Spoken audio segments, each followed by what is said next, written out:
तिथे लँडिंग होतं, एअरपोर्ट होतोय, पनवेल त्या भागातला उरण हा सगळा विकास होईल, पालघरचा विकास होईल आणि मग संपूर्ण राज्याचा विकास झाला पाहिजे, ही भूमिका आम्ही घेऊन चाललेलो आहे.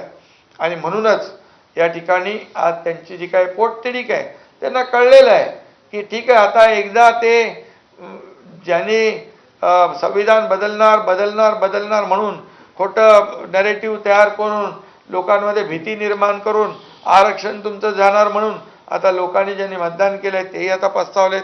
मोदीजी तर बसलेत तिकडे, प्रधानमंत्री बनलेले आहेत. आणि त्यामुळे हे सगळं जे आहे, आज आपण पाहिलं तर मुंबईमध्ये देखील 2 लाख 2.5 लाख मतं महाविकास आघाडीपेक्षा आम्हाला जास्त मिळालेले आणि पर्सेंटेज किती 0.1. आपल्याला मुंबईत 50%, त्यांना 46%. आम्हाला 50%, त्यांना 46%.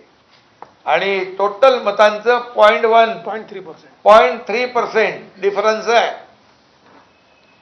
आणि आता ह्याच्यापेक्षा तर खाली आम्ही जाऊ शकत नाही, कामं तर आम्ही केलेली आहेत. त्यामुळे आता काय बोलायचं, म्हणजे खोटे नाटे आरोप करायचे.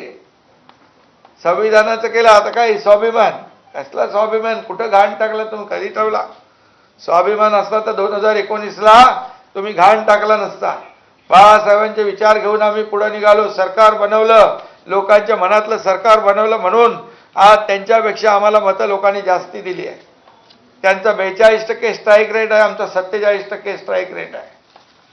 हे मी छाती ठोकपणे सांगतो, तपासून घ्या. आणि लोकांनी आता ते दिंडीला आम्ही 20,000 रुपये दिले. बरे बोलतात दिंडीला पैसे दिले, नवीन मित्र जे आले त्याच्यामुळे दिंडीची त्यांना पोटदुखी झाली, नवीन मित्र जमा झाल्यामुळे. पण आता हे वारकरी संप्रदाय पायी चालत जातो, त्यांचं ते त्या ह्याच्यामध्ये समाज प्रबोधनाचं काम करतात ते. आणि त्यांना आम्ही 20,000 रुपये दिले. ते आतापर्यंत कधी दिले नाही, यावेळेस दिले. ती पोटदुखी झाली. आम्ही ज्या ज्या योजना करतोय त्या आता पुढे बघा, आता उद्या बजेट झाल्यावर काय काय बोलतील.